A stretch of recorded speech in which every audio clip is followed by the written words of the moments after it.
So this is the first video I've recorded post-tooth extraction. Yeah. I don't know if you can see it. My smile has gotten even uglier. But the reason I bring that up is I was asked to compare this. Like, well, given my recent experience, was playing through this game like pulling teeth? And honestly, no. Pulling teeth was pretty smooth and easy. Let's start with the obvious. Is this a great game? Duh, of course it is. I'm going to start with the positives because, I mean, this is going to sound like such a boring thing that I have very little even talk about here.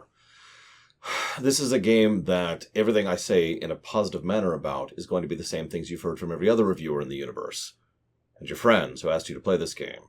And you who asked your friends to play this game. And I think your dog mentioned something about this too. This is a good game. Cool. But I wanted to start talking about something that I've noticed lately. I've noticed a lot of people and reviewers both have this weird tendency to fixate on audio-visual side of things. I can't tell you how many times I've seen someone comment on a game that is sloggy or boring or dull, and even they will admit that it is, but it's got good music. Or good visuals, or like a really cool, unique aesthetic to it, like a visual design thing, or any combination thereof. And they'll be like, yeah, I loved that part of it. I can tell you how many games where I'll go back through and, I review it or I reanalyze it or whatever, and it's like, wow, this game isn't all that great. And someone will pop up and be like, yeah, that game wasn't all that great, but man, it looked so cool. Or how about a game that was, unique in some particular manner, again, visually or audibly, and people say, that game is fantastic, without any other provisos, because the music was great, the audio was great, the visuals were great. And I've seen so many reviewers start with these things and fixate on these things. Now, obviously, sound design is fantastic. I'm sorry. What I mean by that is, obviously, sound design is something that is a good thing, something I care about. And obviously, visuals are something I care about. But I've never really noticed it before now, and I'm not sure what to think about that. So I'm curious if any of you like this game because of its visual style, and its art style, and its music. No judgment, by the way. It's the norm. I'm cool with it. But I don't think that really affects me all that much. A cool visual style will get a positive. But if it's in a game that's slow or boring or sloggy, well, then that's multiple negatives to top on top of that positive. That's the nature of how my review system works. We rate the positives and the negatives, and we see which one actually ends up being the highest at the end of the day, right? So, random curiosity. The next thing I want to mention is I've actually played all 4 of the Supergiant games. In fact, I've done a video on 2 of them, streamed 2 of them. The only one I haven't really done much with is Pyre, because honestly I was just kind of bored with that one. And Supergiant games are always kind of sell themselves on their uniqueness, which is another thing I noticed a lot of people value. That one makes perfect sense. We've talked about that several times. There's a lot of older games, especially we've covered, where it's like, yeah, it kind of sucks, but it's unique, right? Or it scratches a really specific itch that you just can't get anywhere else. We talked about this, not in video, but we talked about this in Star Trek Online, for example. Like, that's kind of it for that type of game. Not even just for Star Trek, but in general. So, kind of get some points with regards there, too. But you're probably listening to me thinking, Lore, you're talking me up. Well, yeah, because I really found myself actively not enjoying myself. And I'm saying it very neutrally that way, because to say that I was bored is inaccurate. Or to say that I wasn't paying attention is not quite right. It was just a unique blend. I'm going to try and talk you through this. But I said I'd talk about positives first. So we've got the good, right? There's the visuals, there's the audio, get that out of the way. I do enjoy something that this game does. There's another roguelite I enjoy, which this does as well, which is 20xdx. And in that game, you get random stuff as you're progressing through it, random pieces and parts which change how your moves and your attacks operate, and can literally change your weapons, and each of them functions very differently. Relevance? It changes how you play the game. In short, a good roguelite, or even a roguelike, like this, effectively has build gameplay. It's just that you don't get to decide it. A dice decides it. So you have a random chance to get a build. Now, the only way this works, and this is why I call this build gameplay, is if all builds most builds are equally viable. Well, okay, that's not getting it accurately either, because obviously there's no such thing as equally viable. But the point is, you need to be able to do this random weirdo build, and it needs to work. It doesn't need to be the best, it doesn't need to be optimal, but it does need to be functional, right? That's something you want. There's actually a term in MMO design specific. It's the balance range between how much DPS you do at the least optimal versus how much DPS you do at the most optimal. And the shorter this band is, the shorter this range is, the better balanced a game is. Although you do want that range to be there. That's the balancing point. You need to make sure that there is a difference between good and bad. Otherwise, what's the point? So they managed to balance things sufficiently that a lot of different builds work, so that as you're going through, whatever you're trying is probably going to work to some extent or another. Now, not everything's going to gel with everyone's playstyle, but that's fine. Everyone has different playstyles. That's kind of the point of that sort of thing. So that's cool. And I do like how the random dice rolls force you to try out different things. You can't just pick a build and run with it. I mean, you could try, and there's seeding, obviously, and there's actually a mod that lets you do that too, but you get my point, right? That's cool. I'm with that. I also think that the across attempt progression is one of the better examples I've seen of this when it comes to roguelites, because, well, it's also one of the worst ones, but my point is, the things that it do good, we're still in the positive territory. You have multiple currencies, but each of them, a fairly decent number of them, carry forward. Only the individual stuff like boons and gold, I think, and like buffs, I suppose. So yeah, buffs, boons, and gold doesn't carry forward, but pretty much everything else does.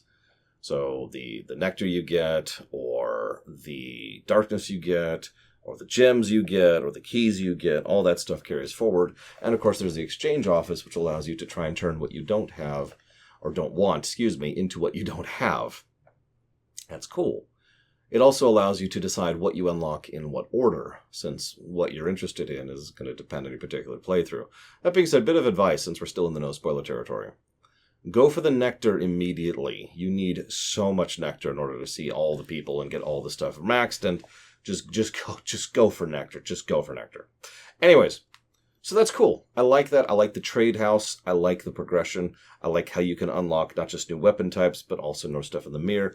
I like the actual specific buffs. They're not just stat ups. You don't just, have 15 more HP. Okay, that's a lie. There is a thing that gives you more HP, but a lot of them are mutators. You do more damage in the back of an enemy, or the first time you hit an enemy, you get bonus damage, or you gain the ability to reroll certain boons on a table, or you get to the ability to reroll an actual room. All of this stuff is cool. I like this stuff. I like what they do with it, and it's obvious a lot of effort was put into making it work. Now, I could talk about some of the other stuff that everyone else talks about, like the music, or the combat, or the enemy variety, or I'm looking at my actual notes here. The boss design, some really good bosses. I love the mutators and the bosses. But the thing I want to talk about and praise the most is something that I haven't actually heard anyone else talk about, and that's the controls. At no point in the entire game did I feel that the game did something that I didn't tell it to do. Now, that you may be thinking, well, duh, lore, but actually that's pretty rare in my experience. There's a whole lot of things and a whole lot of design that goes into proper control design, something I've talked about many times before. Hang time is an aspect of this, input delay is an aspect of this, and the precision with where you hit and when and wow and high, all that stuff, how and why, all that stuff is rubber. Sorry, I'm extraordinarily tired and I'm going back into the dentist tomorrow morning, so you tell where my thoughts are at. Point being, the game controls extremely precisely. Speaking as someone who likes to speedrun Metroid and Mega Man games, and I'm not saying that to brag, you just notice, right? You notice the tiny little details, the microscopic little changes where like, that's not what I hit, or that's not what I was trying to do here, or that's not when I hit the jump button, right?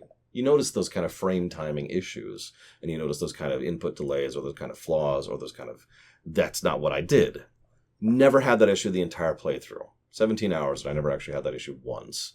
So that is a huge aspect of this game being excellent, and I wanted to give it huge praise for that. I should also probably mention that I played it on both controller and mouse and keyboard. In both playstyles, it worked very well, and I was actually really completely into it.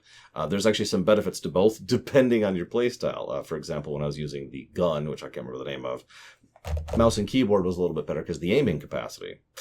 Also, if I got some of the specific spells, the casts, like Dionysius's, for example, that's a good thing to do on mouse and keyboard. And sometimes if I'm doing a heavy dash build for mobility, a little bit easier to do on the controller, etc. Both work. Both are awesome. I could also talk about gameplay and story integration. I could talk about several things. But in order to properly go forward, what I have to do is I actually have to throw up the spoiler warning.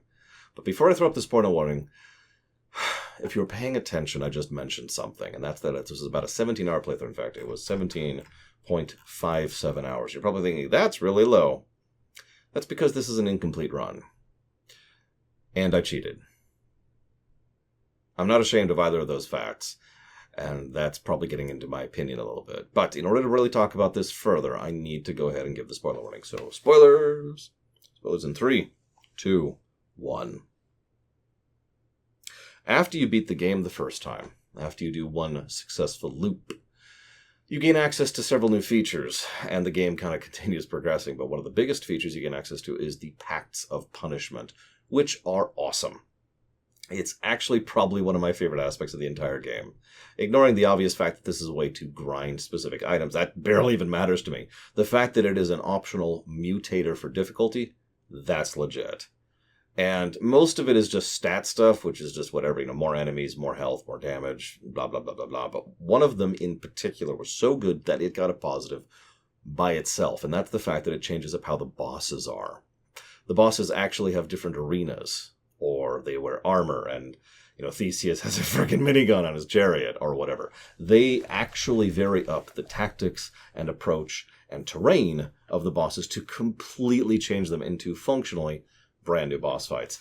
That's awesome. I loved that. That is probably my actual favorite aspect of the entire game, is that thing. So I just wanted to gush about that really quick. But you don't even get access to it until you beat Hades for the first time. Oh yeah, spoilers. The final boss is Hades.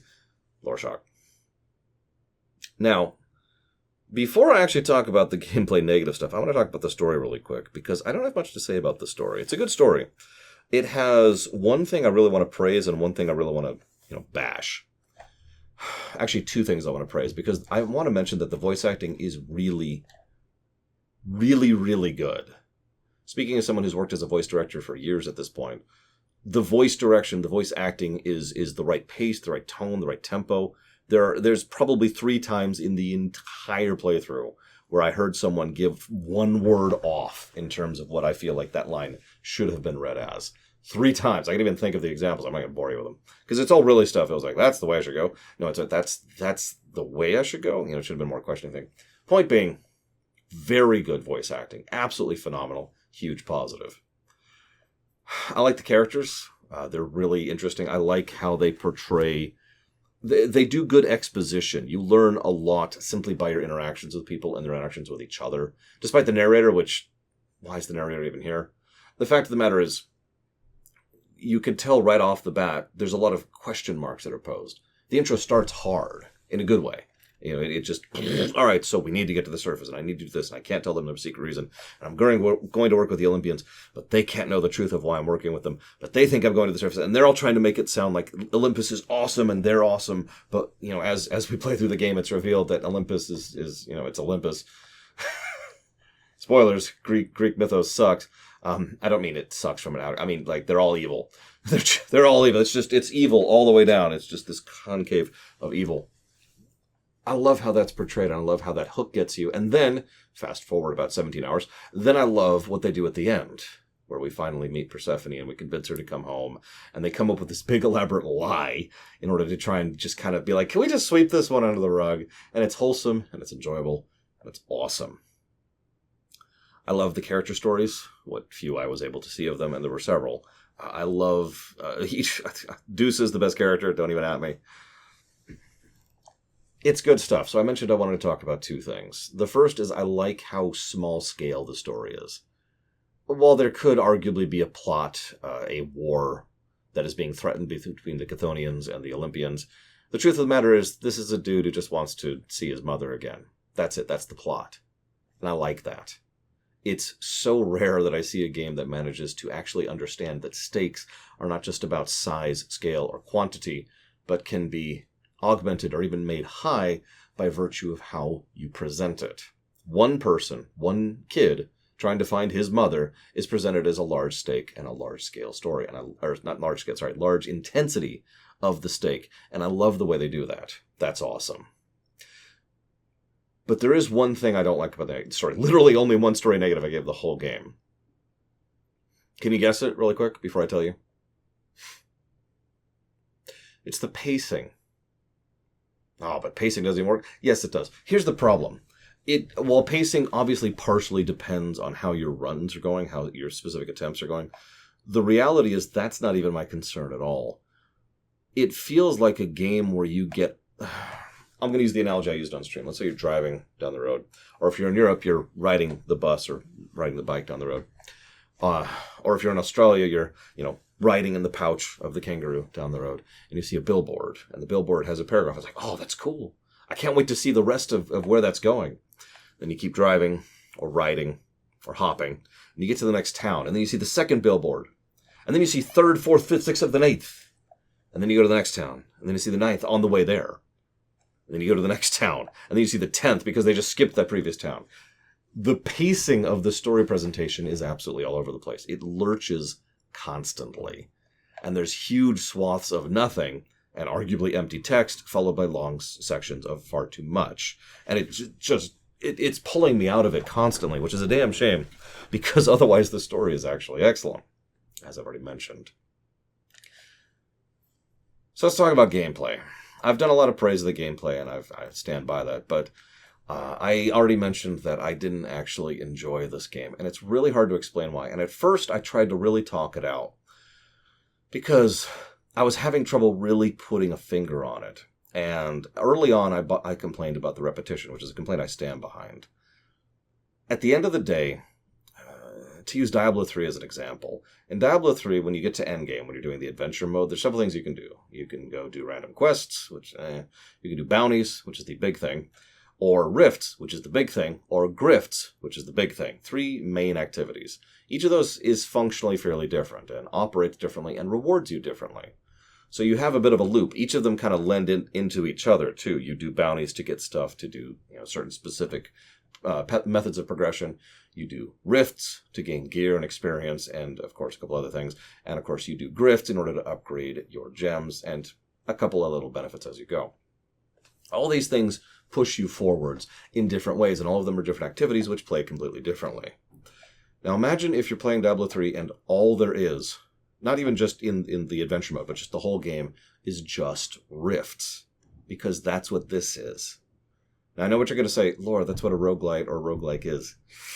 Well, I don't necessarily disagree. I want you to remember that point for something I'm going to bring up in a second. But early on, the repetition was grinding me down really badly. Now, that's augmented by the fact that the early game kind of sucks.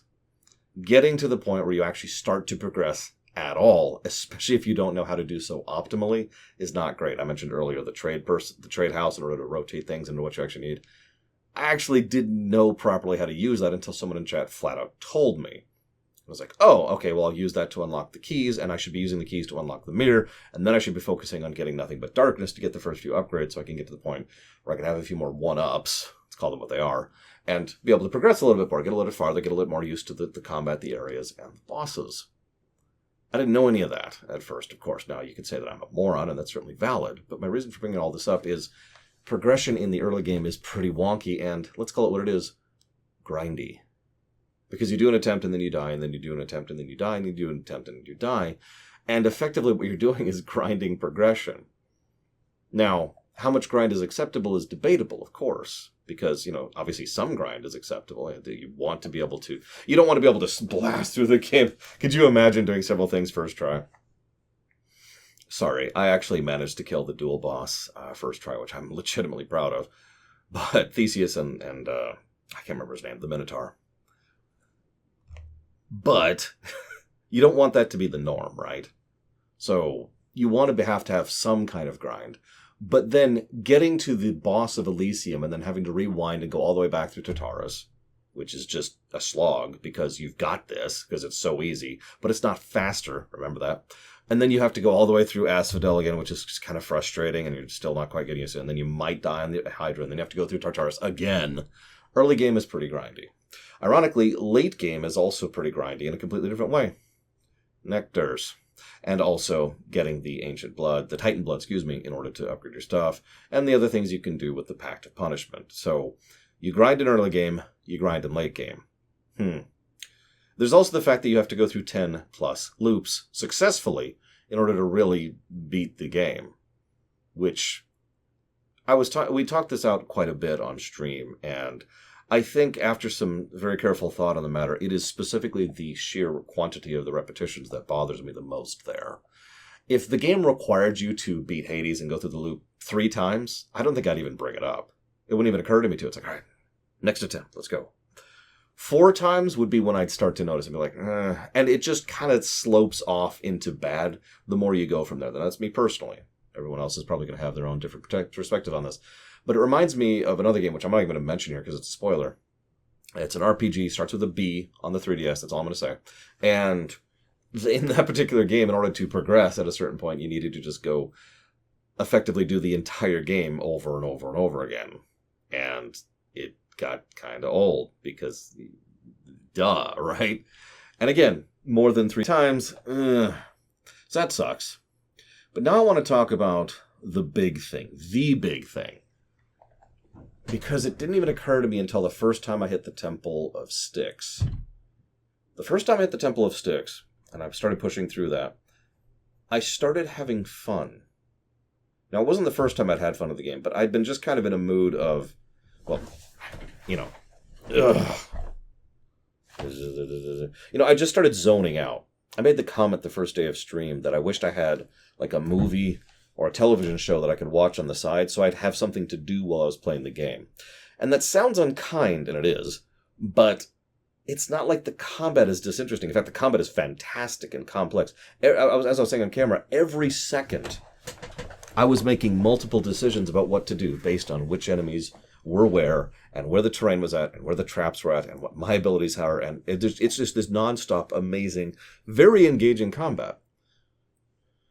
But it just kind of started turning into this white noise after a while. And so I wanted something to engage my brain. What I started doing is asking viewers to start polling me with questions and coming up with topics so I could have something to discuss to keep my brain going while I was playing the game. So I was like, but I got to the temple and I was like, this is awesome.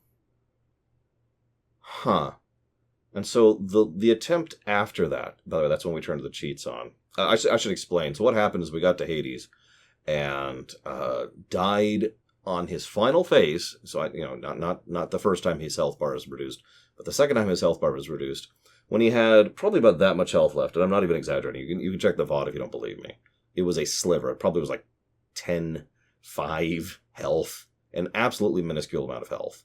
And then he killed me. And I honestly think I was BS'd on that fight, but that's neither here nor there. And as a result of that death, I was sent all the way back to the beginning. And that's the exact moment I was done with the game. That's obvious with hindsight, but even at the moment I was like, yeah, I'm good, aren't I? But it's my job.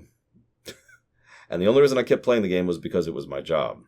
I still consider this an incomplete run because we never actually finished all the way through the 10 plus runs, because at a certain point it was getting so boring that I started getting complaints from viewers about how dull it was watching me smash through over and over and over, just trying to get through the 10 loops necessary in order to beat the game.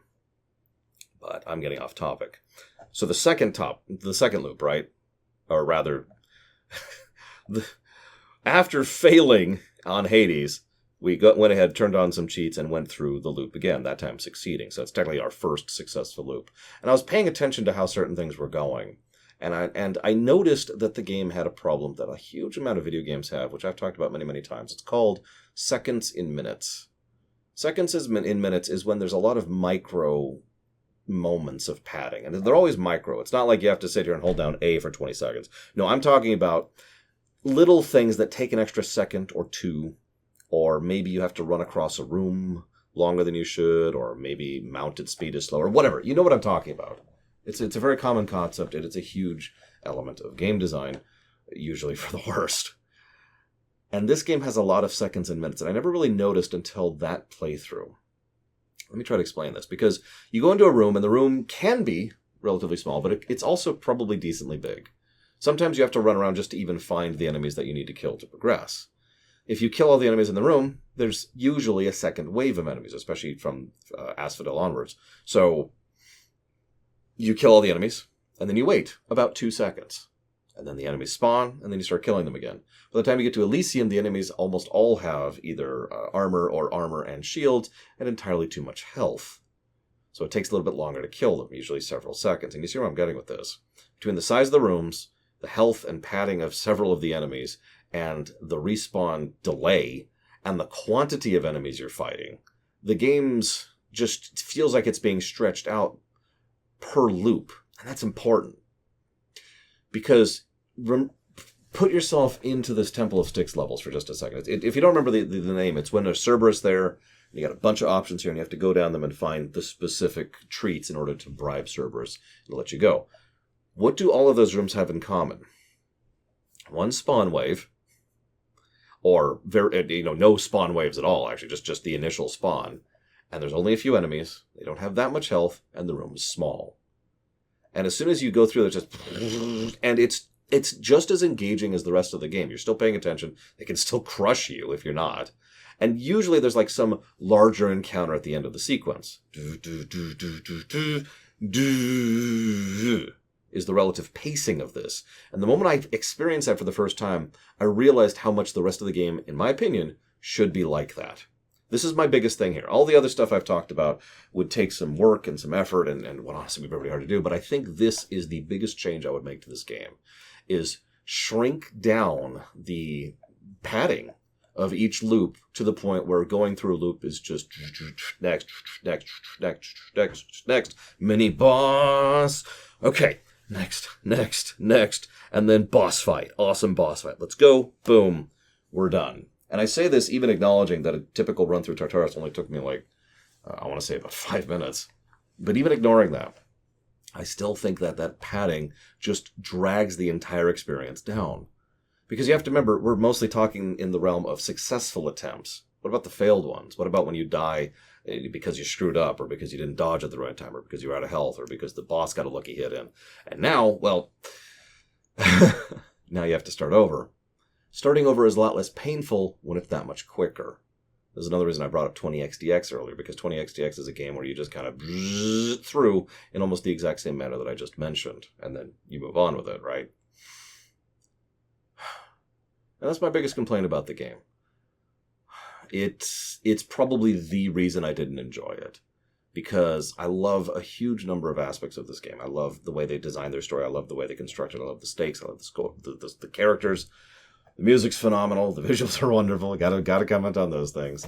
I enjoy the combat immensely. I love the builds. I love the variety. I love the boons. I love how many different ways there are to play. Completely different and unique play styles. And I love so much of this game. But by the second day of playing it, I wanted so badly to be doing anything else. And you can go ahead and blame me on that. I'll go ahead and take that. Because that's ultimately why I pulled the plug on it. That and, obvious reasons.